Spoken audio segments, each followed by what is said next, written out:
सर्वमंगलमंगले शिवे सर्वार्थसाधिके त्र्यंबके त्र्यंबके गौरी नारायणी नमस्ते।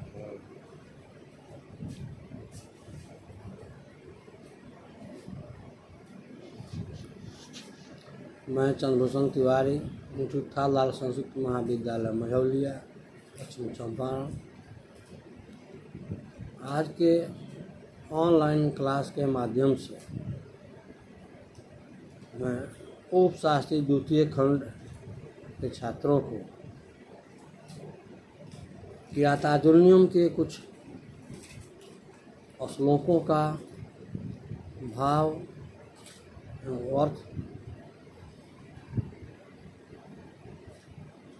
छात्रों को बताना चाहूँगा, जो परीक्षोपयोगी है। परीक्षाओं में इन श्लोकों को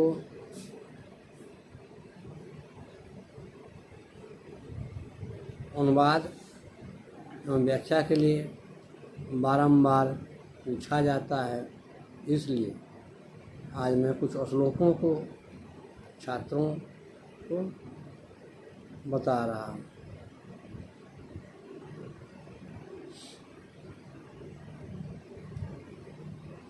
सर्वप्रथम मैं छात्रों को इस बात से अवगत कराना चाहूँगा कि यह जो भारवी रचित किरातार्जुनीयम नामक महाकाव्य है और महाभारत के कथाओं से, महाभारत की घटनाओं से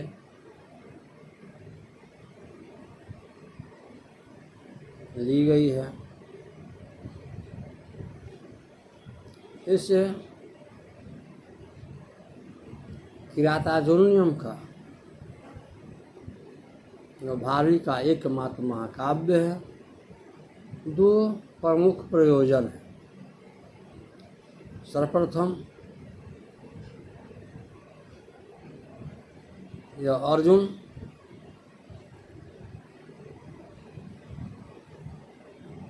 पांडवों से त्रस्त हो,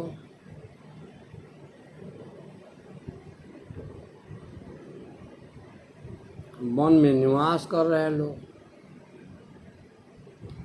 अपनी द्रौपदी और पांचों भाई सहित इस घटनाक्रम से अर्जुन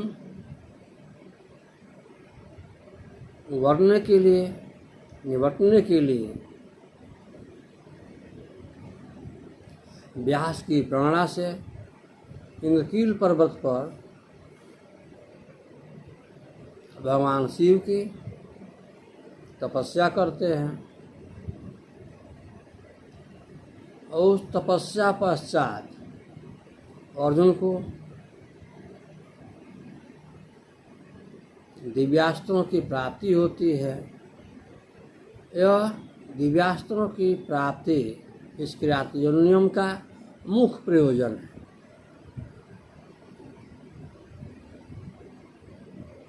परंतु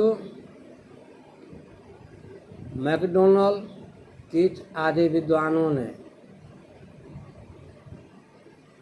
इस प्रयोजन के अतिरिक्त एक दूसरा प्रयोजन भी किरातार्जुनीयम का प्रमाणित करते हैं।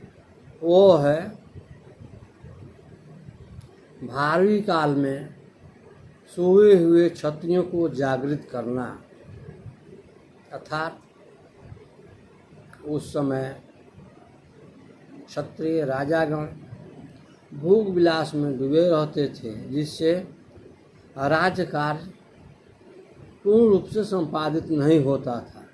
अर्थात उन प्रमादी, आलसी, भोगी राजाओं को जागृत करने के लिए ही यह किरातार्जुनीयम नामक महाकाव्य की रचना की गई थी भारवी के द्वारा।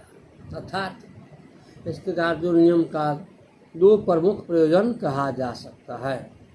एक है अर्जुन को दिव्यास्त्रों की प्राप्ति और दूसरा है सोए हुए राजाओं को, क्षत्रियों को जागृत करना,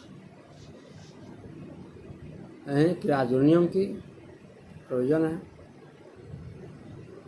रही बात रामायण महाभारत पर आधारित बहुत से काव्य हैं, बहुत से महाकाव्य हैं, बहुत से नाटक लिखे जा चुके हैं, फिर भी इस क्रियाजुनियम नामक पुस्तक में जो दो शब्द है, किरात और अर्जुनियम, इन दो शब्दों को जो संधि की गई, किरात जो अर्जुनियम। यह किरात क्या है? अर्जुन तो हम सभी जानते हैं। ये पांडवों, जो 5 पांडव थे, उन्हीं में क्रियाजुनियम का जो एक नायक है, उसका नाम अर्जुन है। लेकिन किरात क्या है? इस पुस्तक का नाम किरातार्जुनियम क्यों पड़ गया? अर्जुन ने रखा जाता तो कौरव पांडव रख दिया जाता, लेकिन इसे महाकाव्य का नामकरण भारवी ने किरातार्जुनियम जो रखा है, यह अत्यंत मार्मिक विषय वस्तु है। इस संदर्भ में साहित्य के अध्ययनों पश्चात यह निश्चित होता है कि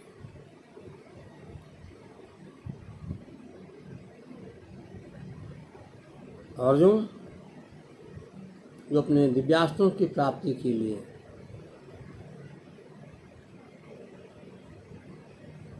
इंद्र के प्रेरणा से शिव की जो तपस्या कर रहा है, और शिव महादेव अर्जुन की परीक्षा के लिए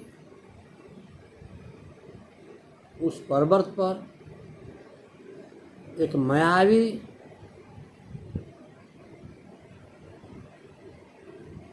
सूअर को, शिकार को निर्मित करते हैं, और बड़ा अर्जुन के आगे से गुजरता है। अर्जुन उस पर अपना बाण चलाते हैं। तत्पश्चात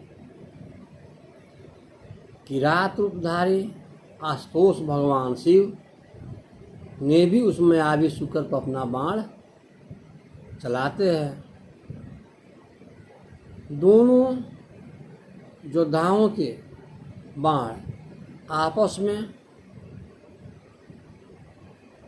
टकराहट प्रकट कर देते हैं। अर्जुन को यह आश्चर्य होता है कि मैं विश्व धनुर्धर हूँ, फिर मेरे बाणों का सामना एक साधारण शिकारी के द्वारा हो रहा है, वो भी आश्चर्यचकित है। एवं भगवान शिव यह देख कर प्रसन्न होते हैं कि मेरा जो सेवक है, मेरा जो आराधक है अर्जुन, वो हमारे बाणों को संजोने में अत्यंत निपुण है। एक प्रकार शिव किरात के रूप में अर्जुन की परीक्षा ले रहे हैं, निपुणता को देख रहे हैं। तत्पश्चात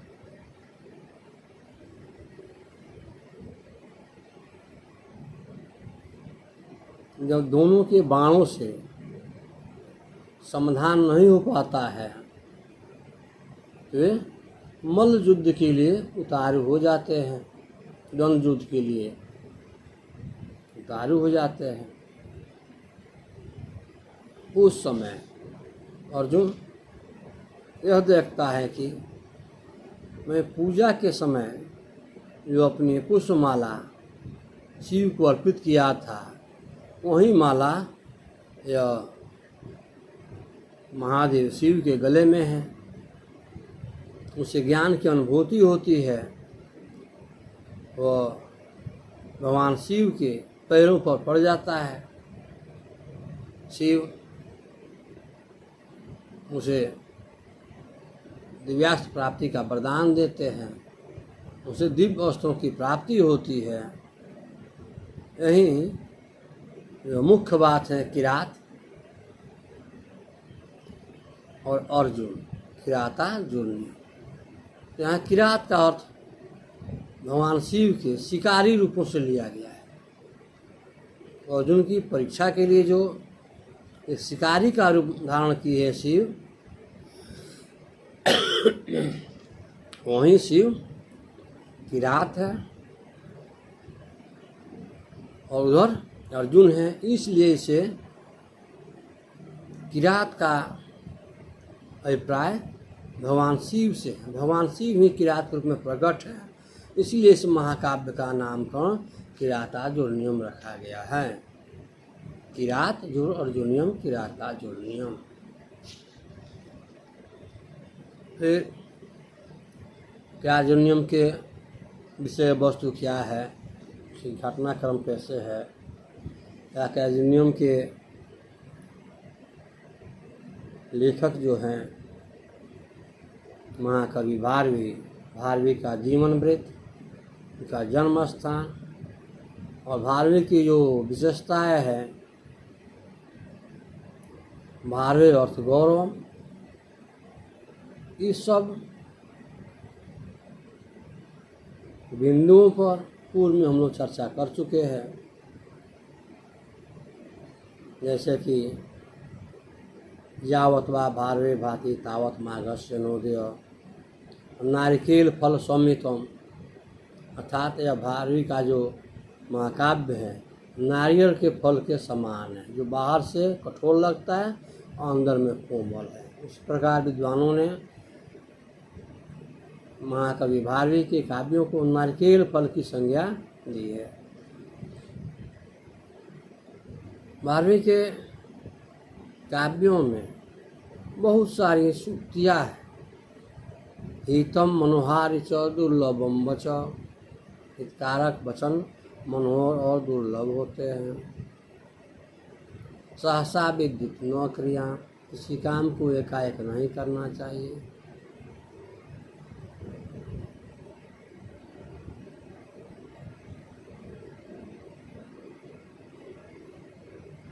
इस प्रकार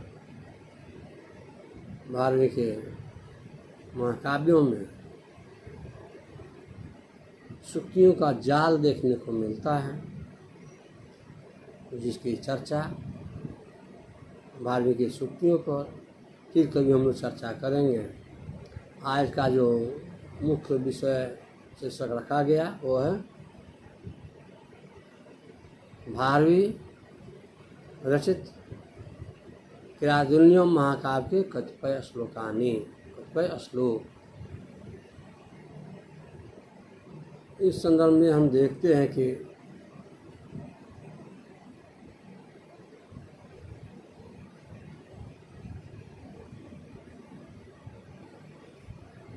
भारवी कहते हैं निसर्ग दुबोध अबोध विक्लवा को भुक्तिरम चरित को जंत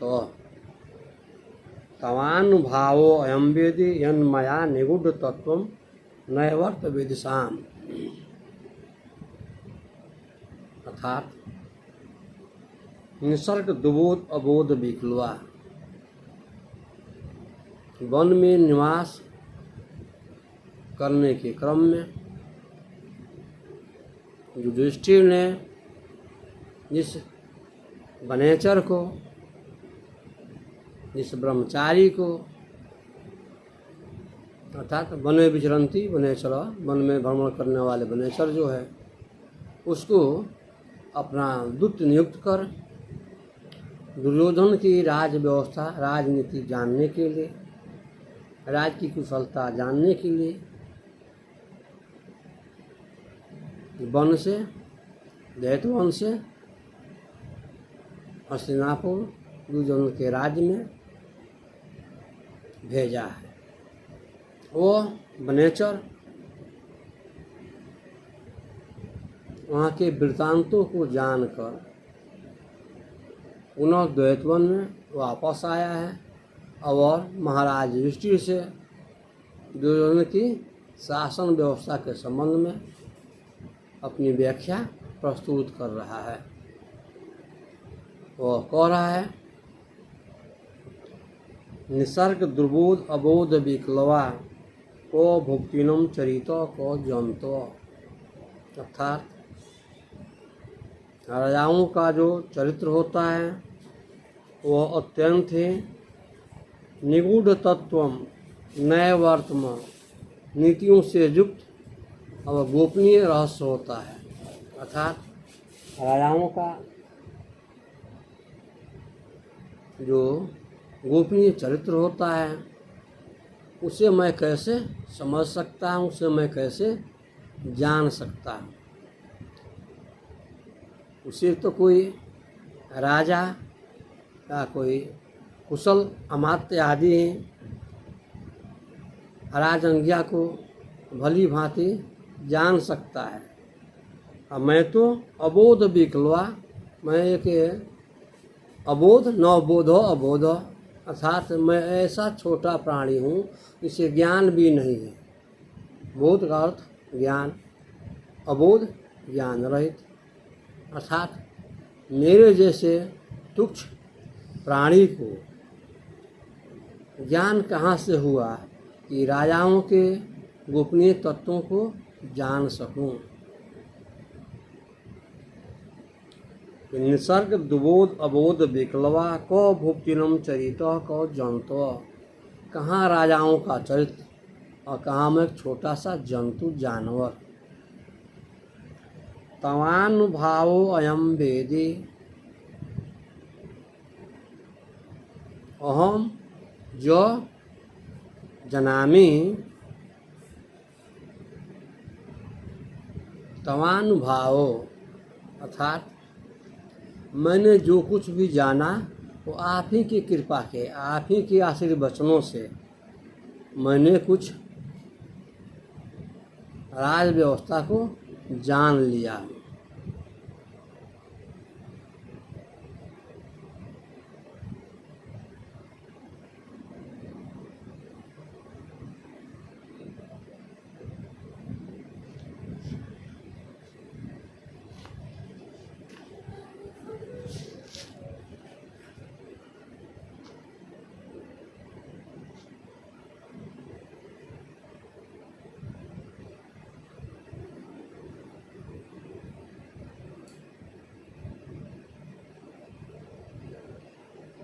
अर्थात इस श्लोक में उपनेचर का राजा के प्रति यह कथन है, हे राजा, मैं एक छोटा सा प्राणी हूँ, छोटा सा जीव हूँ, अर्थात मैं वनवासी जीव हूँ, जिसके कारण मुझे पूर्ण रूप से ज्ञान नहीं है, मैं तो अबोध हूँ। लेकिन मैंने जो राजाओं के गोपनीय रहस्यों को जानने में जो असमर्थता है, मैं उसे जान नहीं सकता हूँ। फिर भी मैंने जो आपकी कृपा दृष्टि से जो जान लिया हूँ वो आप ही के आशीर्वादों से, आप ही के आशीर्वचनों से, आप ही के द्वारा मैं राजाओं के गोपनीय चरित्रों को जाना हूँ। पुनः वो नेचर युधिष्ठिर से कह रहा है, विशंक मानो भवतः पराभवम, विशंक मानो भवतः पराभवम नृपासनस्थोपि वनाधिवासिनः द्रोदर इक्षजिताम समिहते नैनम जेतु जगति सुयोधन। विशंकमानुभवतः पराभवम नृपासनस्थोपि वनाधिवासिनः, नृपासनस्थोपि स दुर्योधन नृप अस्ति, वह स दुर्योधन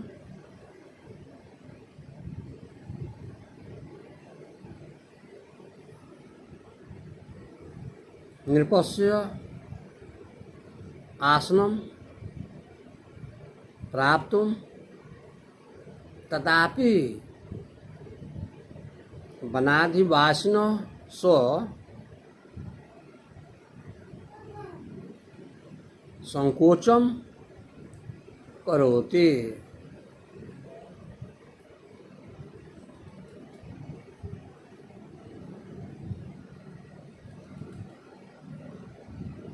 सो दुर्योधनम वनाधिवासिनम पांडवा स प्रभावम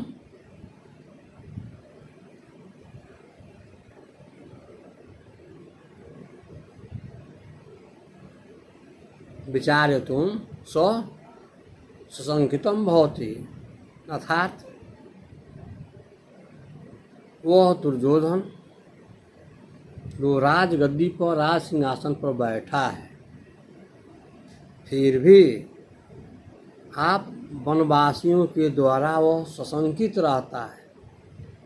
राज सिंहासन पर बैठने के पश्चात भी वह जो दुर्योधन है आप वनवासियों से सशंकित रहता है, क्योंकि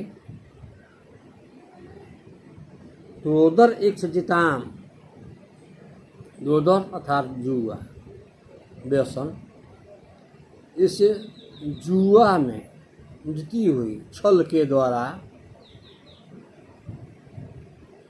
राज व्यवस्था को पुनः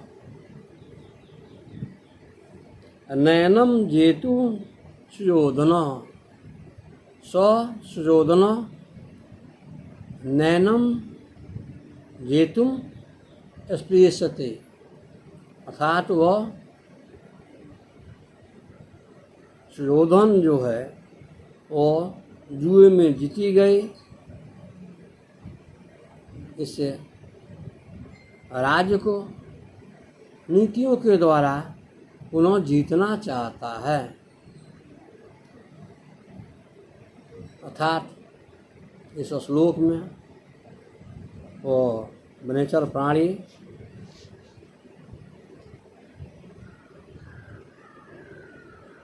राजा युधिष्ठिर से कह रहा है कि हे राजा, वो जो सुयोधन है राजगद्दी पर स्थित है, फिर भी आप वनवासियों से सहमा सहमा सा रहता है। अर्थात आप लोगों से भयभीत रहता है, क्योंकि वह जानता है इस राज व्यवस्था को, इस राज शासन को, राज सत्ता को हमने छल से जुआ में जीत लिया हूँ।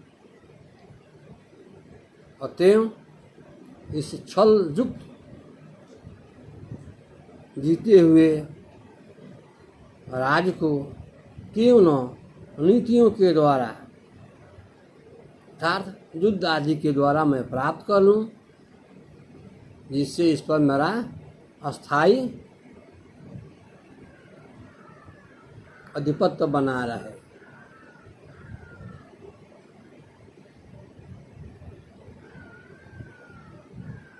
इस महाकाव्य के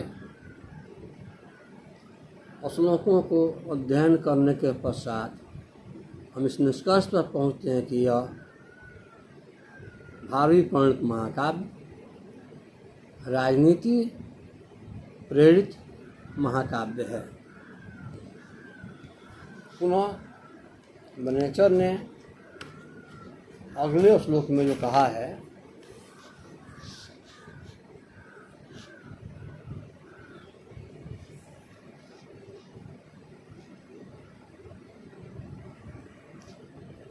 तथापि जिह्वा स भौजिगीष्या तनोति शुभ्रम गुण संपदा यशः समुन्यन भूति अनार्ज संगमाद वरम विरोधो अपि समम महात्मभि।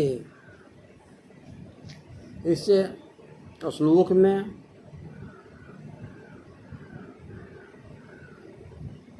वनेचर युधिष्ठिर के प्रति यह कह रहा है कि वरम विरोधो अपि समम महात्मभि। यदि विरोध भी करना हो तो अपने से बड़ों से किया जाए, क्योंकि बड़ों से विरोध करने पर यदि सफल हुआ, सार्थक हुआ तो अच्छी बात है। अगर यह विरोध निरर्थक भी हुआ तो उसमें उतनी ग्लानि नहीं होती है। इसीलिए यहाँ भारवी ने लिखा कि बरम विरोधो समम महात्मा भी, महात्मा भी महान आत्मा भी, महान आत्मा हो, महाराजा हो, महासामंती अर्थात बड़े लोगों के साथ विरोध करना भी एक राजनीतिक गुण है। एक उनका तथापि जिह्व स भव जिज्ञास्याम, तथापि फिर भी जिह्व कुटिल स तनोति सुब्रह्म गुण संपदा यश। इससे जुए में जीती गई, छल से इस राज व्यवस्था को वह नीति के द्वारा जीतना चाहता है। इसलिए तथापि जिह्व स दुर्योधन कुटिल अस्ति, तथापि तनोति सुब्रह्म गुण यशः। अर्थात वो दुर्योधन कुटिल है, फिर भी तनोति विस्तारयति, वो अपने शुभ्रम श्वेत प्रकाश युक्त अर्थात स दुर्योधनम स शुभ्रम तनोति विस्तारयति गुण, स दुर्योधन स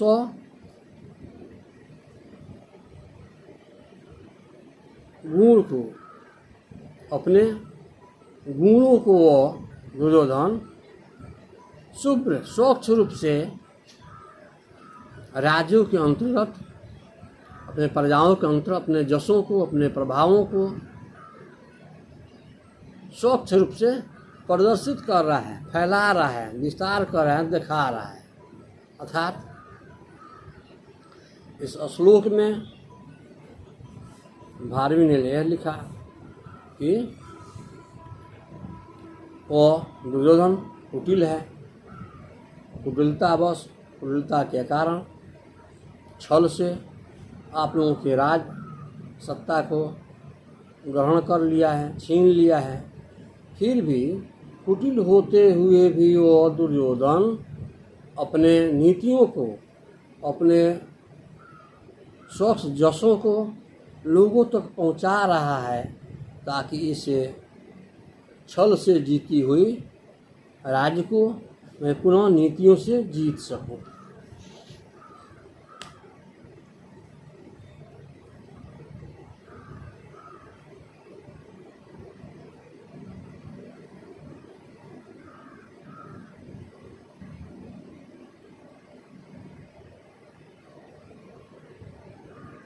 इसी संदर्भ में भावी का कथन है कि बरम विरोधो समम महात्मा भी, अर्थात विरोध भी हो तो किसी बड़े लोगों से हो, महान आत्माओं के साथ विरोध हो, न कि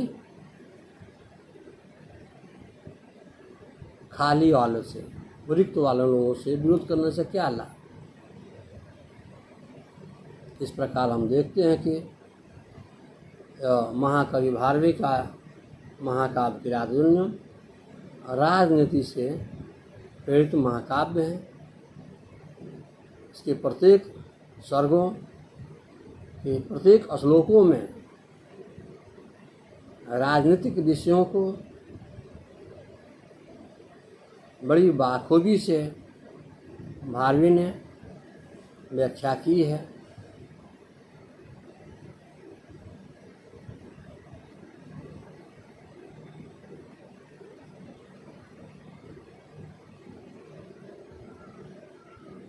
जयतु संस्कृतम जयतु भारतम।